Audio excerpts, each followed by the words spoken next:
Today is Wednesday, Chavdalid Menachem of Tafshin Ayin Gimel. We are Teres Menachem, Sefer Mamar Tafshin Yud Aleph Tafshin Yud Beis. In the Mamar of Rosh Hashanah Tafshin Yud Beis, Mamar Kevod Malchuscha. We are on page Kuf Mem Zayin, and we are up to the beginning of the paragraph on page Kuf Mem Zayin. Acho Inyan Hu.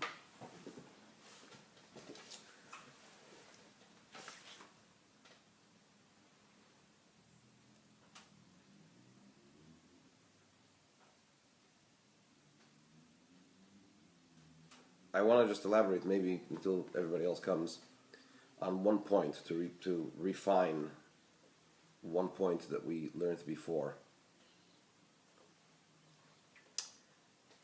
The Avodah on Rosh Hashanah, our service on Rosh Hashanah, consists of two components, at least what we're discussing over here. And that is the saying, the uttering of the psukim, the verses in the Torah related to Malchus, the kingdom. Of course, there is Malchus, Zecharias, and Shefris, right? The three sections of the psukim that we say in the davening of Rosh Hashanah. But focusing in on the idea of Malchus, kingdom, there are the psukim that relate to Malchus, Malchies, 10 psukim, and then there is Shofar, the sounding of the Shofar. Those are the two things that Alter Rebbe is discussing in the Maimer over here that the Rebbe brings. And the Maimer explains why you need both. Right?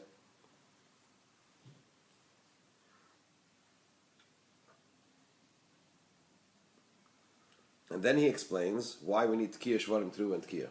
Why the different sounds. So I just want to maybe, sharpen it a bit. Because I looked at it again, and he seems to be, explaining 3 points over here. We need to say the words of Torah. Why do we need all these three? Right? Why do we need these three? So we need these three because Torah is rooted.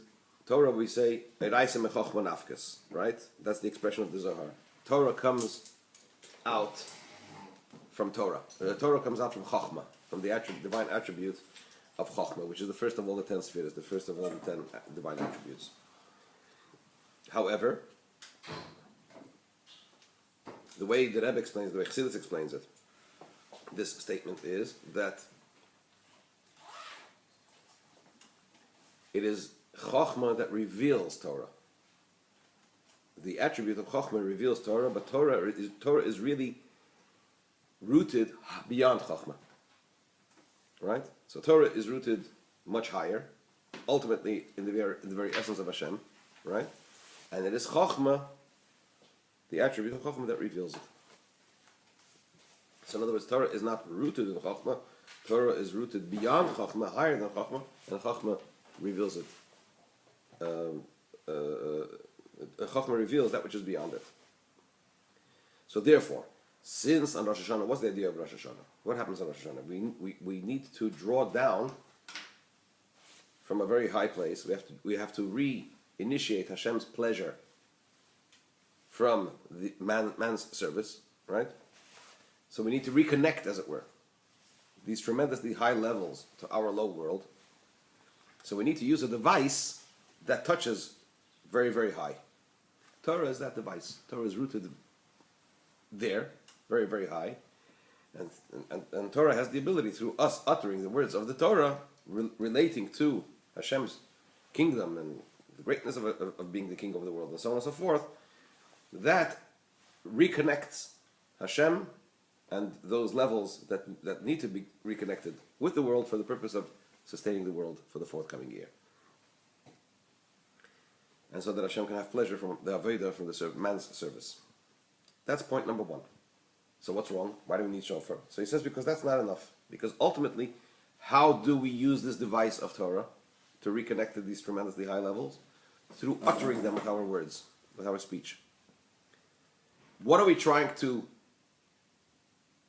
do to reconnect Hashem with the world? to be a king over the world.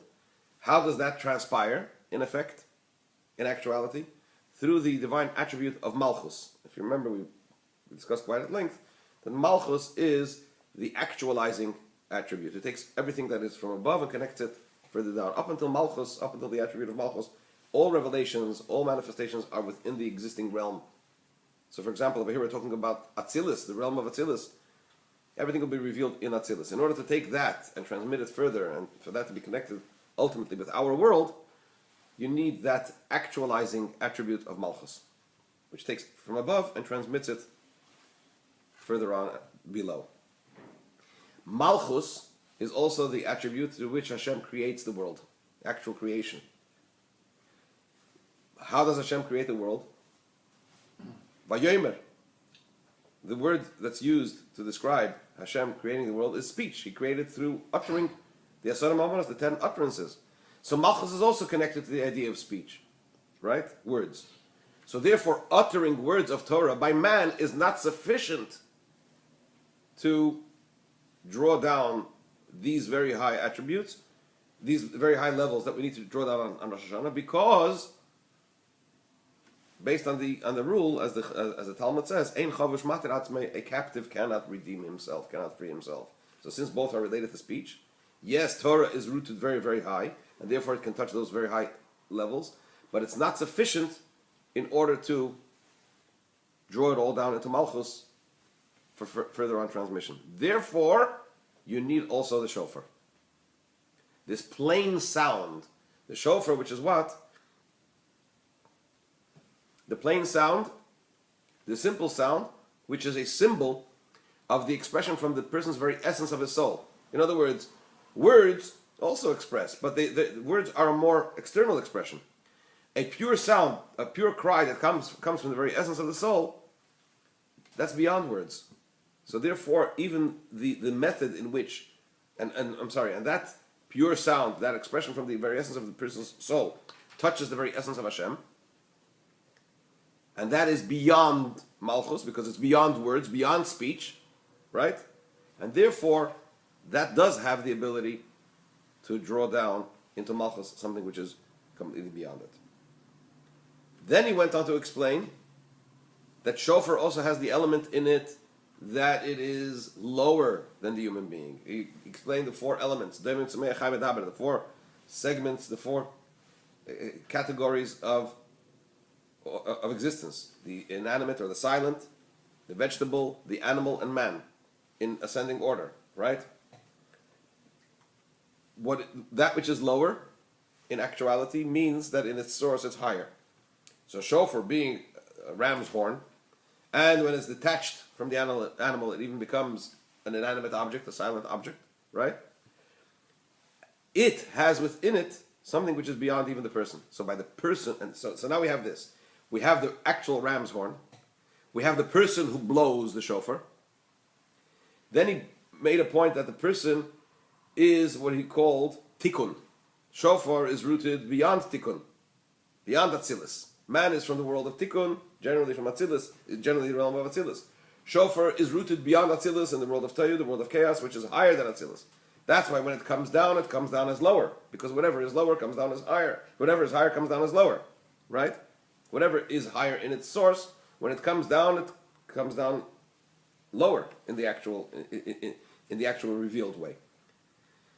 So now we have this combination of man, who is tikkun, because he has the godly soul and the animal soul, and they work together to bring perfection. You have the shofar, which is beyond tikkun, from the world of chaos. The combination of man blowing the shofar, this is what's called, he called it halos man of toyu and tikkun. It's the initiative, it's the awakening from below, both from the level of tikkun and from the level of toyu. And it's that combination of this awakening, of these 2 awakenings, coming from these 2 strands of tikkun and toyu, that touch the very highest levels and draw them down to the very lowest levels. But that too is also not sufficient. So it's not enough just for man to say words of Torah concerning Malchus, and to the kingdom, and to blow the shofar with a pure sound. You need to also have the broken notes, and then the staccato, and then again this pure sound. Why? Because the sound of the shofar is the idea of the person expressing from his very essence, touching the very essence of Hashem. The very essence of Hashem coming down, if it's too powerful, is not containable. So you have to break it down into broken sounds. That's the idea of taking this tremendously high revelation and breaking it down into smaller components. That's shvarim. The staccato is the idea of touching the 13 attributes of mercy, meaning to say that Hashem should have mercy upon us. And then we come back to the final tkiyah, the final pure sound, right? Which is the idea of Hashem. In other words, the first three is the person lifting himself up, the initiative to try to awaken Hashem, to connect. The final tkiyah, the final pure sound, is the response, as it were, drawing these things all the way back down. In short, we need to have the utterance of the words of Torah, but that's not sufficient, because Malchus is also words, speech. So although it's Torah, but it's accessed through speech, therefore it's not sufficient. We also need shofar, but we need we need a pure sound of shofar which is beyond words.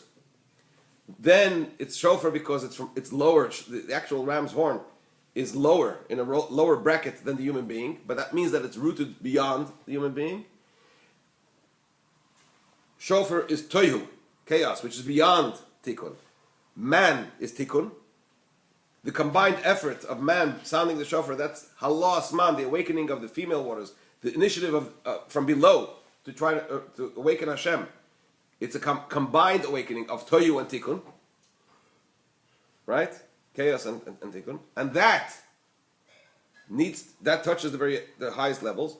But the sound, the pure sound, is not enough. You need to break it down into shvarim, and then into truah, and then again tkiyah, which is the response from above, saying, "Here we are." So I just wanted to refine that a little more in terms of how all of that works. But when we left off at the last shiur was with this great question that the Rebbe asked: why was Rosh Hashanah set to be marked on the 6th day of creation rather than the first? We just finished explaining in this Maimer so eloquently that on Rosh Hashanah everything reverts to its original state, which means it reverts to the point where the world was when Hashem decided to create the world. So if that's, and we have to, as it were, re-establish and reformulate creation. We have to start the whole process again, right? When Hashem created the world the first time, it was His initiative. He decided to do so. But He decided to do so that every year again, that process should be awakened and be brought about through man. Right? Through Avodas Adam, through the service of man. The first time around, He said, I'm going to do it on my own. But from that point on, every year it depends on Avodas Adam, man's service, man's effort. When did Hashem create the world? On the first day of creation, right? So when we say everything reverts back to its original state, it reverts back to its original state as it was when? At the first point of creation, or just before the first point of creation. So therefore, if that's the case, Rosh Hashanah should be set for when? For the first day of creation. That was the question that we asked, right? That's where we left off. So here the Rebbe begins to explain, gives a beautiful explanation. Before we go inside, just one word.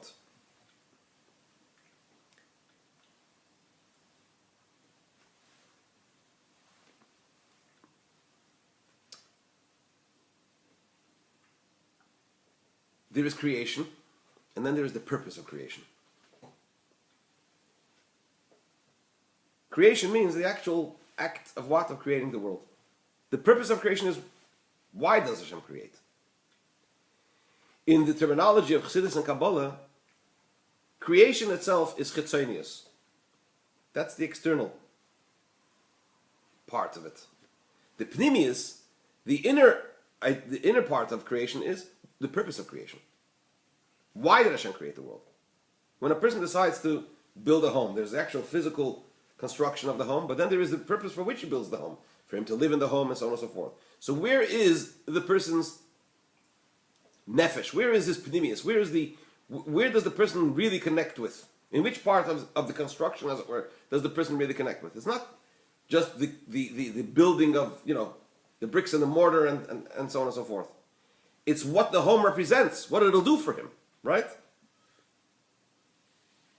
In creation, also, we have these two elements. We have the actual act of creation, in which you will find chitzonius ha'or, the external divine energy, but the pnimius ha'or, the pnimius hakavana, the internal aspect of creation, you will find in the purpose of creation.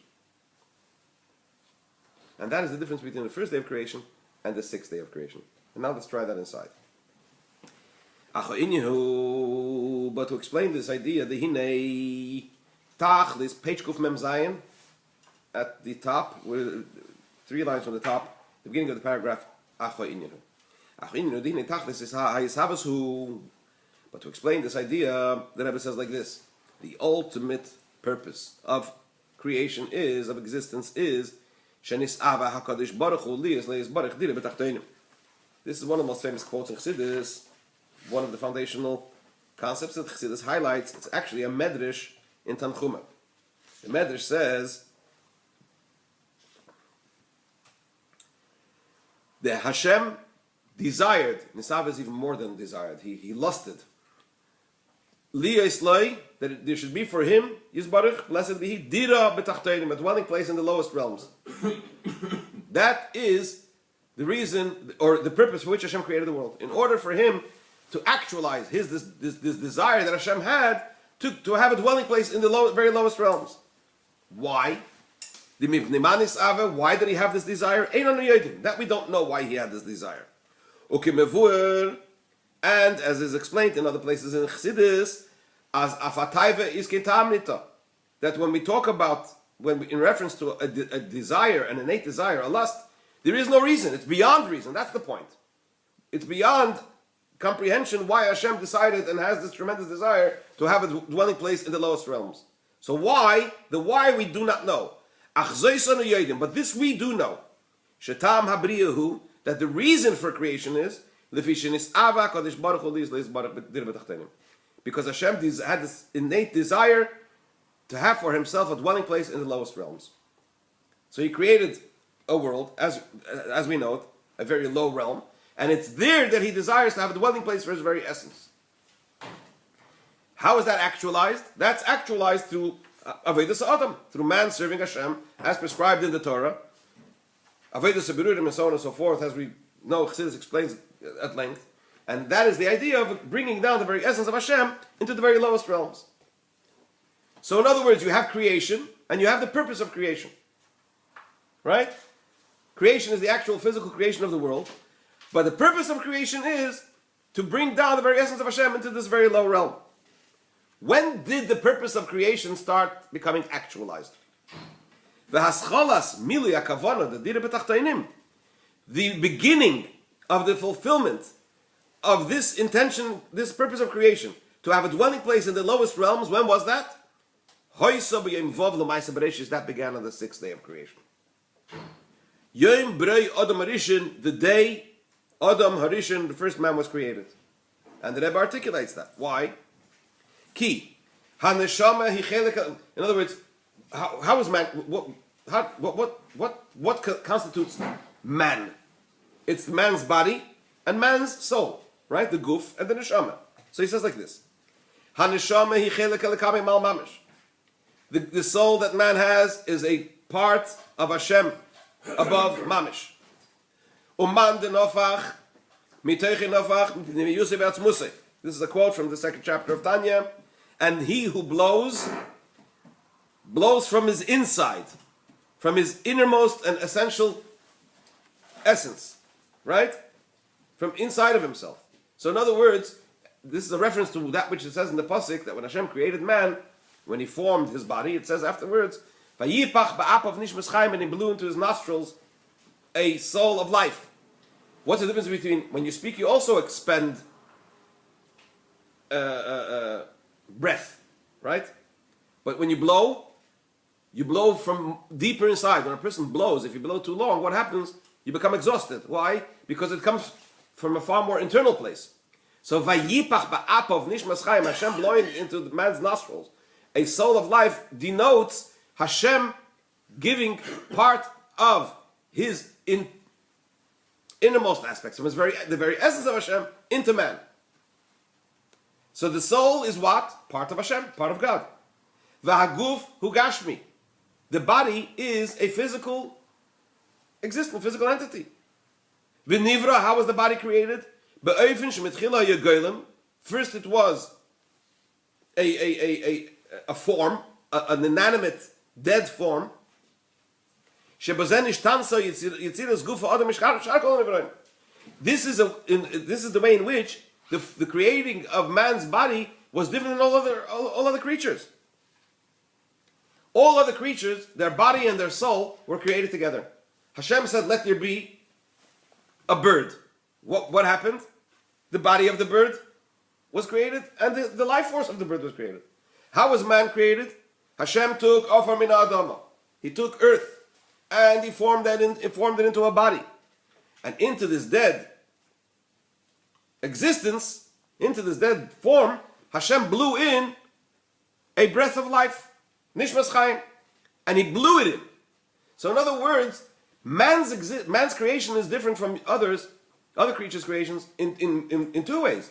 First of all, in the lower sense, where first Hashem formed a dead goylem, a dead form, right, which wasn't yet alive, and he then inserted into this lifeless form a breath of life. But not only inserted a breath of life, he blew it in, which means it is from the depths of Hashem. It's part of Hashem. It's from Hashem's very essence, right? Whereas all other creatures, their body and their life force was created as one, and it's different in the sense that their body and life force came together, and the life force is not from the very essence of Hashem.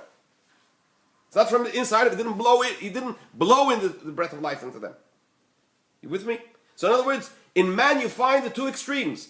On the one hand, the very lowest, that Hashem first formed a lifeless form, and then the very highest, and he inserted into it what type of a life force? A life force which is connected to the very essence of Hashem, Chelek Elokamim Al Mamish, part of Hashem Mamish. So you have the highest and the lowest combined where? In the actual creation of man. Vim Kain. If that's the case, Harei Hischabrus HaNeshama Shei Chelek Elokamim Mal, Obeifin the Mamish, Im Haguf Shu Gashmi. This fusion, this combination of the soul, man's soul, on the one hand, which is part of God. And how is it part of God? In a way of mamish. It's mamish part of God, which means to say, from the very essence of Hashem, the very highest. So that the fusion of that, im haguf, with the body of the person, shu gashmi, which is physical, and as he just described, lifeless, a lifeless form, hu inyan dira b'tachtonim. This idea of combining the soul of the human being, which is the very highest, with the lifeless form of the human being, which is the very lowest, this is the beginning of the actualization of making a dwelling place for Hashem in the lowest realms. So in other words, within the very creation of man, you already have the expression of Dira B'Tachtenim, of the purpose of creation. Not only in man's Avodah that follows, man's service that follows, where he works with the very lowest elements, drawing down Hashem's presence in them, but in the very creation of the human being, and specifically the human being, you already begin to see the actualization of Hashem's purpose in creation. Which is what? Taking the very highest and bringing it down to the very lowest. Therefore, this is the reason why Rosh Hashanah was set to be marked on the 6th day of creation, and not on the 20th, which is on Rosh Hashanah, and not on the 25th of Elul, which is the beginning of creation. Why? Because on the 6th day of creation, which is Yom Brei Adam Rishon Davke, specifically on the day when Adam Rishon, the first man, was created, it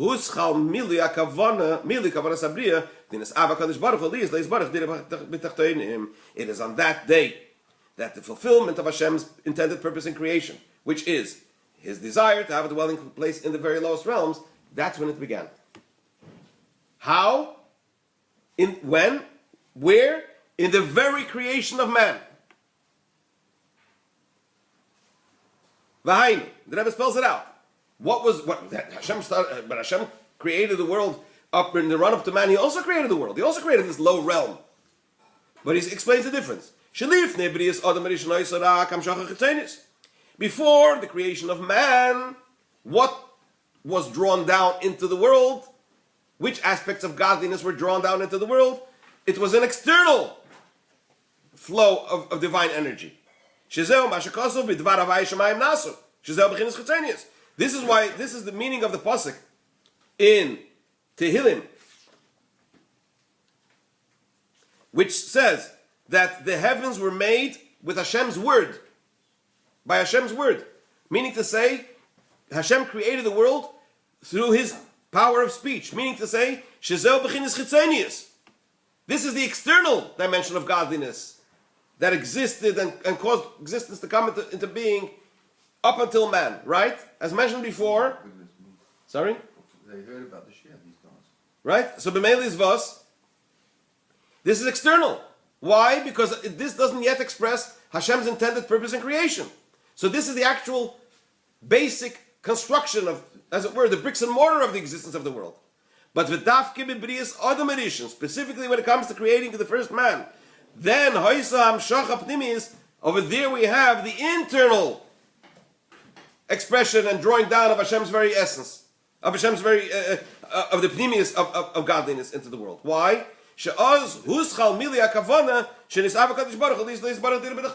Because that's the beginning of the actualization of Hashem's intended purpose in creation, of having a dwelling place in the lower realms. Up until man was created is the idea of creating the realm in which Hashem's intended purpose will ultimately find expression. In the creation of man, when we talk about man being created, and this fusion of the very highest levels, right? Taking the very highest levels of godliness and fusing them with the very lowest. When did that begin? That began in the actual creation of man. Why? Because as explained before, Hashem first created an inanimate goylem, an inanimate form, which was lifeless, and not only was it bidvar, it wasn't bidvar Hashem. He didn't utter and make and give him his life force. He blew into his nostrils a breath of life, which means he inserted within man an element of himself from his very essence. So the actualization of the idea of taking the very highest and bringing it down to the very lowest began with the actual creation of man on the sixth day of creation. Therefore, this is the reason why Rosh Hashanah was set to be marked on the day specifically when man was created. This is the ultimate intention of making a dwelling place for Hashem in the very lowest realms. That the internal divine energy should shine and find expression in the external elements of the world. Up until man's creation, it was only chitzonius. It was the actual physical construction of the low realm. The actualization of Hashem's intended purpose began with the creation of man, and because of that, it's marked on that day, and it should reveal itself in the very external elements of the world, and lower than 10 hand breadths. And as explained in a previous year, what's this idea? Because the Talmud says in Sukkah that the Shekhinah never descended lower. It always hovered just above the 10 cubits. That's why the Aron, for example, in the Beis HaMikdash was 10 cubits high, right? So it always hovered just above 10 Tvachim. The idea is to draw down the very essence of Hashem lamata me'asar Tvachim into the very physical existence of the world, and that began with the creation of man on the sixth day of creation. And through that we have L'shana Teva Mesuka, a good and sweet year, B'teva Nirva Nigla, in revealed and in seen and actual revealed good. So this is a very, very interesting beer of the Rebbe. Why Rosh Hashanah was on the sixth day rather than the first day? Usually in Chassidus it's explained because Adam Rishon began to bring down the very essence of Hashem into the world by causing all of creation to recognize. It says, Adam Rishon brought bittul into all of the other creations. They said, let's thank our Creator. But over here the Rebbe explains that the very creation of man actually expresses the idea of dir b'tachtonim by fusing the very highest with the very lowest between his soul and his body.